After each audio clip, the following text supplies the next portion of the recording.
دوسری اللہ نے حکمت بیان کی لیسکون الیہا کہ زوجہ کو اللہ نے پیدا کیوں کیا؟ تاکہ اس کی طرف مرد کو سکون ملے۔ تو یہ خوب سمجھ لیں اللہ تعالیٰ نے جو مرد اور عورت کا ملاپ رکھا ہے اس کی اصل وجہ نسل بڑھانا ہے، اور اس کی ایک حکمت ہے سکون۔ میں بار بار یہ ایک اصول فقہ کی بات لوگوں کو بیان کرتا ہوں کہ بہت سارے یعنی احکام اور بہت سارے باتیں ایسی ہوتی ہیں جن کی کچھ علت ہوتی ہے اور کچھ حکمتیں ہوتی ہیں۔ تو خوب سمجھ لیں شادی کا بنیادی مقصد سکون نہیں ہے،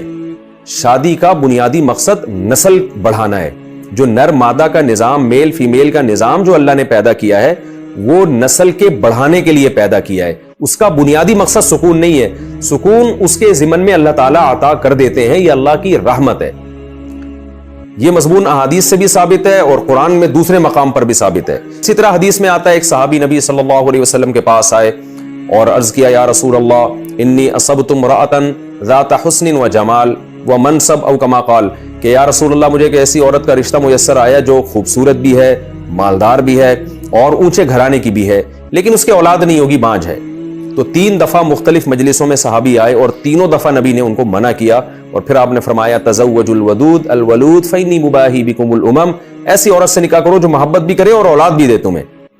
تو اس سے ہمیں پتہ چلتا ہے کہ اگر ایک عورت ایسی ہے جس میں نکاح میں آپ کو سکون زیادہ ملے گا اس کے حسن و جمال کی وجہ سے، اور ایک عورت ایسی ہے جو اولاد آپ کو زیادہ دے گی، تو پھر اسلام اولاد کو ترجیح دیتا ہے اور اس کی خوبصورتی کو دوسرے نمبر پہ رکھتا ہے، اس کو اپریشیٹ نہیں کرتا۔ تو ان احادیث سے ہمیں پتہ چلتا ہے کہ نکاح کا بنیادی مقصد سکون نہیں ہے، فطرت اور نیچر نے جو مرد اور عورت کا ملاپ رکھا ہے اس کا بنیادی مقصد نسل بڑھانا ہے۔ یہ بار بار میں اس لیے ریپیٹ کر رہا ہوں کہ آج نکاح کی بیس ہی اولاد رہی نہیں ہے، صرف خواہش پوری کرنا رہ گیا ہے۔ یعنی اگر کیونکہ لوگ ہم سے کہہ رہے ہوتے ہیں ہمیں دوسری شادی کے لیے ایسی لڑکی چاہیے جس کی اولاد نہ ہوتی ہو، تو یہ بالکل آپ شریعت کے منشا کے خلاف چل رہے ہیں، لیکن نکاح کی تو مسئلہ ہی ہے کہ آپ کی نسل بڑھے۔ تو وجہ کیا ہے؟ فیملی پلاننگ نے اتنا، فیملی پلاننگ والوں نے ایسا دماغ خراب کر دیا کہ نیچر ہی کو الٹ کے رکھ دیا انہوں نے۔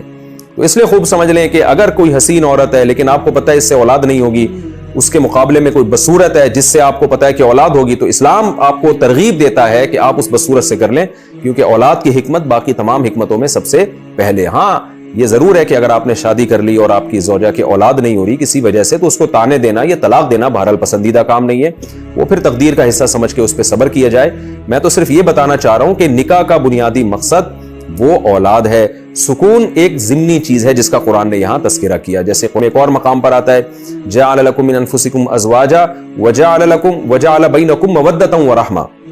اللہ نے تمہاری جنس کے جوڑے پیدا کیے اور تمہارے درمیان بے پناہ محبت رکھ دی ہے۔ تو یہ اللہ کی طرف سے نکاح کرنے والوں کو پر کچھ احسانات کیے جا رہے ہیں کہ صرف اولاد نہیں ملتی بلکہ محبت بھی ملتی ہے، تمہاری جائز خواہش بھی پوری ہوتی ہے، تم زنا سے بھی بچتے ہو، تمہارا خاندان آباد ہوتا ہے، یہ ساری مصلحتیں حاصل ہوتی ہیں، جن میں سے ایک مصلحت کا اللہ نے یہاں پر تذکرہ کیا لیسکون الیہا۔ یہ اس لیے بھی میں نے پوری ڈیٹیل بیان کی ہے کہ اگر آپ کو اپنی زوجہ سے محبت نہیں اور سکون نہیں مل رہا، تو اگر اولاد دے رہی ہے اور اس اولاد کی تربیت کر رہی ہے تو آپ اس کو برداشت کریں، کیونکہ اس آیت کو لوگ بعض دفعہ پیش کر کے طلاقیں بھی دلوا دیتے ہیں میاں بیوی میں۔ جہاں میاں بیوی میں پھڈے ہو رہے ہوتے ہیں ان کو کہتے ہیں یار نکاح کا تو بنیادی مقصد ہی سکون ہے، تمہیں سکون نہیں مل رہا۔ ہمارے ایک استاد سے انہوں نے اپنے واقعہ بتایا کہ میرا اپنی زوجہ سے بہت زیادہ لڑائیاں ہوتی تھیں اور ان کو محبت نہیں تھی، تو کہتے ہیں میں نے ارادہ کیا میں اس کو طلاق دوں۔ تو میں نے اپنے کسی بڑے استاد سے پوچھا تو انہوں نے کہا کہ بھائی دیکھو ہو سکتا ہے اللہ تمہیں اس سے ایسی اولاد دے جو تمہارے بڑے کام آئے، اور کیونکہ قرآن کہتا ہے آسان تکرہوا شیئا ویجعل اللہ فیہ خیرا کثیرا۔ یہ آیت تو بیوی ہی کے بارے میں نازل ہوئی ہے کہ اگر تم اپنی بیوی کو ناپسند کرتے ہو فَإِن كَرِهْتُمُوهُنَّ، اگر تم ناپسند کرتے ہو تو عین ممکن ہے تم کسی چیز کو ناپسند کرو اور اللہ اس میں پھر بھی خیر رکھ دے۔ تو وہ کہتے ہیں میں نے جب یہ آیت پڑھی اپنے استاد سے، میں نے یہ آیت سنی اور میں نے سوچا تو میں نے اس عورت کو برداشت کیا بد اخلاق ہونے کے باوجود۔ نتیجہ یہ نکلا کہ اللہ نے بہت نیک اور صالح ان کو اولاد کی نعمت سے نوازا۔ تو وہ اپنے بچوں کو دکھا کے ہمیں کہا کرتے تھے کہ یہ وہ خیر کثیر ہے جو اللہ نے مجھے عطا کی ہے۔ تو یہ آیت کا لوگ غلط مفہوم پیش کرتے ہیں۔ دوبارہ میں خلاصے کے طور پہ بیان کر دیتا ہوں کہ لوگ کیا پیش کرتے ہیں، بھئی قرآن کہتا ہے اللہ نے تمہارے لیے جوڑا پیدا کیا، بیوی پیدا کی تاکہ سکون ملے، تو مجھے اس سے سکون ہی نہیں مل رہا، اس کمبخت سے، اس کو چھوڑ کے میں کسی اور سے شادی کروں گا۔ تو خوب سمجھ لیں اگر یہ آپ کو اولاد دے رہی ہے، بچوں کی تربیت کر رہی ہے،